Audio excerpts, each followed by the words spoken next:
이스라엘의 공습에 이란이 보복으로 맞서면서 중동 긴장이 고조되고 있는 가운데 국제 유가 상승에 대한 걱정도 커지고 있습니다. 유가 상승은 물가 상승 압력으로 작용하는 만큼 세계 경제에 위협이 될 수 있습니다. 한미애 기자입니다. 지난 12일 이란의 보복 공격이 임박했다는 관측 속에 뉴욕 상업거래소에서는 5월물 서부 텍사스산 원유 가격이 장중한 때 배럴당 87달러를 넘었습니다. 6월물 브렌트유 가격은 지난해 10월 이후 5개월여 만에 장중한 때 배럴당 92달러를 웃돌기도 했습니다.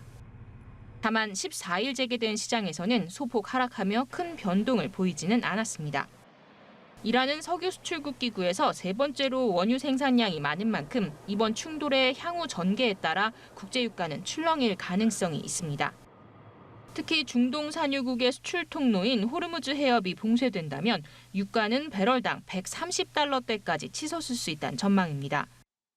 국제유가 상승은 물가 상승으로 이어지기에 여전히 인플레이션과 싸우고 있는 미국 등 세계 경제에도 부담을 줄 수 있습니다.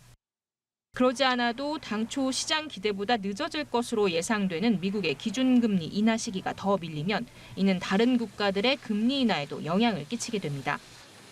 국제통화기금 IMF는 이스라엘과 하마스의 전쟁 초기였던 지난해 10월 충돌 확대에 대한 여파를 우려하면서 유가가 10% 상승하면 글로벌 생산이 0.15%포인트 감소하고 물가는 0.4%포인트 오를 것으로 예상한 바 있습니다.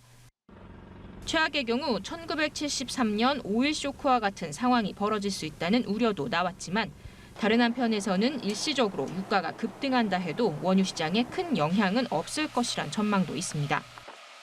주말 동안 주요 전통자산 시장의 거래가 멈춘 가운데 24시간 거래되는 비트코인 가격은 이란의 공격 소식이 알려진 직후 급락했다가 낙폭을 일부 만회했고 일요일에도 문을 여는 이스라엘 증시는 보합세를 보였습니다. 연합뉴스 한미애입니다.